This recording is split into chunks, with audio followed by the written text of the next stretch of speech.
Baik, Assalamualaikum warahmatullahi wabarakatuh. Sebelumnya perkenalkan, nama saya Erviana Bridayanti dengan NIM 10120101022 dari kelas PKNA. Pada kesempatan kali ini saya akan mereview terkait materi yang telah disampaikan pada pertemuan ke-12, yaitu terkait usaha dan bela negara dan juga hubungan internasional. Yang pertama, usaha dan bela negara. Pengertian bela negara sendiri adalah sebuah konsep yang disusun oleh perangkat perundangan dan petinggi suatu negara tentang patriotisme seseorang, suatu kelompok, atau seluruh komponen dari suatu negara dalam kepentingan mempertahankan eksistensi negara tersebut.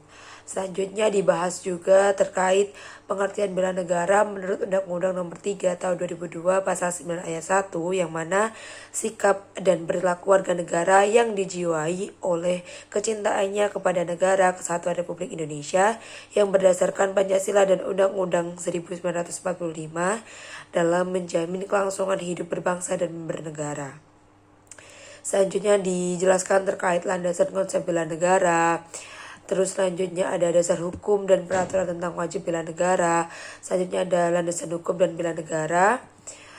Selanjutnya ada contoh-contoh bela negara. Di sini meliputi pertama, melestarikan budaya, belajar dengan rajin bagi para pelajar. Selanjutnya ada taat akan hukum dan aturan-aturan negara. Selanjutnya, arti penting pembelaan negara. Di sini ada 4 poin. Yang pertama, sebagai syarat berdirinya suatu negara, untuk melindungi kedaulatan negara, untuk mempertahankan keutuhan wilayah negara, dan yang terakhir, untuk semua warga negara agar memiliki kewajiban dan hak yang jelas dalam ikut serta pembelaan terhadap negara.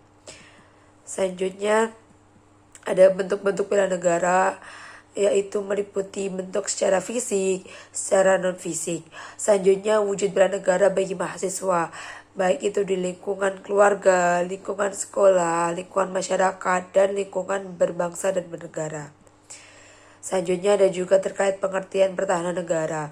Nah, pengertiannya sendiri adalah segala usaha untuk mempertahankan kedaulatan negara, keutuhan wilayah NKRI, dan keselamatan bangsa dari segala bentuk ancaman dan gangguan terhadap keutuhan bangsa dan negara. Selanjutnya, pengertian ancaman adalah setiap usaha dan kegiatan baik dari dalam maupun luar negeri yang dinilai membahayakan kedaulatan negara, keutuhan wilayah negara, dan keselamatan segenap bangsa. Selanjutnya disebutkan terkait jenis-jenis ancaman. Di sini ada ancaman militer dan juga ancaman non-militer. Selanjutnya adalah fungsi negara, unsur negara, dan mungkin dapat dicukupkan. Mungkin itu penjelasan terkait bela negara. Selanjutnya penjelasan terkait hubungan internasional. Baik, untuk review materi terkait hubungan internasional dan peran Indonesia dalam perdamaian dunia. Yang pertama terkait konsep hubungan internasional, yaitu hubungan yang bersifat global yang meliputi semua hubungan yang terjadi dengan melampaui batas-batas kenegaraan. Selanjutnya dijelaskan pula konsepsi hubungan internasional.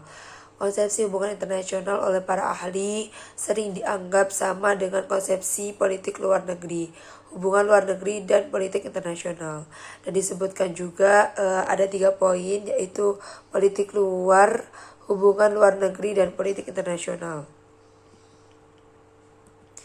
Selanjutnya dijelaskan pula terkait peran Indonesia dalam hubungan internasional. Yang pertama yaitu mengirim duta besar ke beberapa negara di dunia, terus serta dalam organisasi pengekspor minyak atau OPEC, tuan rumah dan ketua APEC 1995, turut serta mendirikan MEA atau Masyarakat Ekonomi ASEAN, turut serta dalam organisasi konferensi Islam atau OKI. Selanjutnya berpartisipasi dalam kegiatan pertukaran pelajar dalam lingkup internasional. Selanjutnya dijelaskan pula landasan hukum hubungan internasional. Ada 3 landasan hukum. Yang pertama landasan ideal yang meliputi Pancasila sila kedua.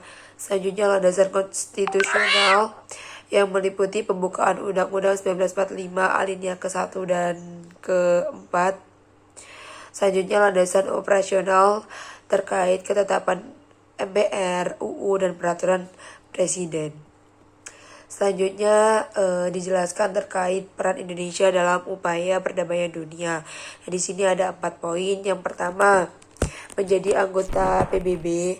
Selanjutnya memprakarsai penyelenggaraan KAA, pendirian GNP, dan pendirian ASEAN. Mungkin itu review terkait materi yang disampaikan pada minggu ke-12. Sekian dari saya, kurang lebihnya saya mohon maaf. Akhirnya, wassalamualaikum warahmatullahi wabarakatuh.